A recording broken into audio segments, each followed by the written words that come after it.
What's good, brother? Welcome back to another discussion. Today, we're gonna be talking about the one skill that every young man must learn if he wants to achieve any type of success.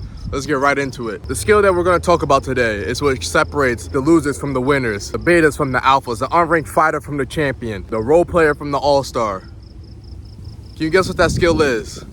It's the skill of self-accountability. Now, I know there's probably gonna be some people that immediately clicked off because they're not ready for the challenge of taking self-accountability. But the reason that they're not ready to take on this challenge of developing the skill of self-accountability is because in our society, we have made it okay to blame external factors. We made it okay to blame anything else but ourselves. This is why 99% of people don't achieve their goals. This is why 99% of people stay in the 99%. They are not able to take any form of self-accountability. I'm gonna give you a little bit of backstory so you can understand where I'm coming from. I'm gonna think back to my middle school and some of my high school years. And for some of you that don't know, like middle school and high school is like year 6 to year 12 or whatever, right? I wasn't the best student. Anytime something went wrong with school, I would just blame someone else but myself. I got a bad grade on a test. It's because of poor teaching. I have 15 missing assignments in pre-calculus. It's because I have a whole bunch of homework in another class. The point I'm trying to make is I always find a way to blame an external source. Alex Hormozi said a beautiful quote. He said, "We are one decision away from changing our lives, but instead of changing our lives, we choose to blame external factors as the reason why we can't change our lives." It was something along the lines of that. This quote perfectly described me. I was one decision away. I was one step away from making a decision to just be a better student,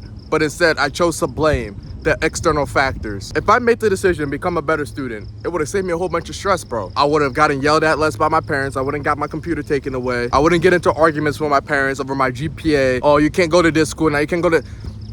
If I chose to be a better student, it would have saved me a whole bunch of stress. Which then leads us back to the point of developing self-accountability. You develop self-accountability by being conscious when something wrong goes bad in your life. For example, the other day, and it's kind of a niche story, but the other day I was cooking some food and I seasoned my food.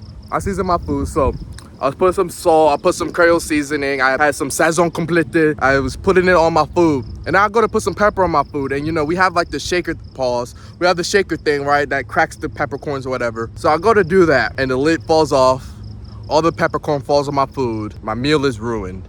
Now, a few years ago, I would have kicked up a storm. I would have just been like, who the fuck didn't tighten the lid? Oh, was it you, Jaden? Was it you? Jaden's my brother, by the way. Is it you? Was it you? I would have kicked up a whole fuss, would have been angry about it. But instead, I took a step back to really look and be like, it's my fault for not checking the lid.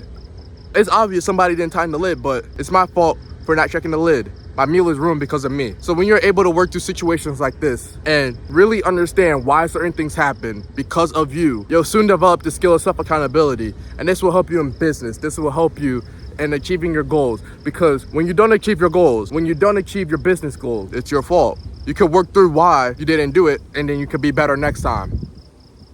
This all goes back to this thing I always say, bro.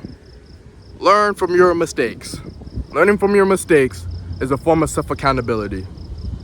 And if you're able to do this, like I said numerous times before already, bro, you will achieve your goals. Now, if you're still here, if you're still watching, that shows the type of person you are. It shows you know you need to start taking self-accountability. Because really, bro, like I said in the beginning, a lot of people aren't ready for that discussion. So if you're here and you're a young man, it shows your maturity. It shows that you are hungry to achieve your goals. You'll do anything to achieve your goals. Now, you're gonna have people tell you, oh, bro, but really this was why you mess up. No, bro, it's your fault. It's not because something happened in your family. It's not because fucking you live in a third world country. Brother, anything that happens in your life up until this point is you. You are responsible for it. Because a lot of my viewers are 13 to 18, some over 20. You have the conscious ability to make your own decisions. If you are fat, you have the ability to choose what food to eat. It's not because your mom won't buy you certain foods. You have the ability to buy the food that you should be eating. So stop sitting here blaming your mom, your dad, your brother, your sister, all this shit, bro. If you are 13 to 18 or even over that, you are able to make conscious decisions that will directly impact your life for the better. So stop sitting around on your ass, stop sitting around doing nothing, and get up and go create something. That's all I really gotta say. If you enjoyed this video, be sure to like and subscribe or whatever, bro. Join the Discord down in the description. There's a whole bunch of brothers in there that think just like you, bro. Stay up, stay blessed. See ya, brother.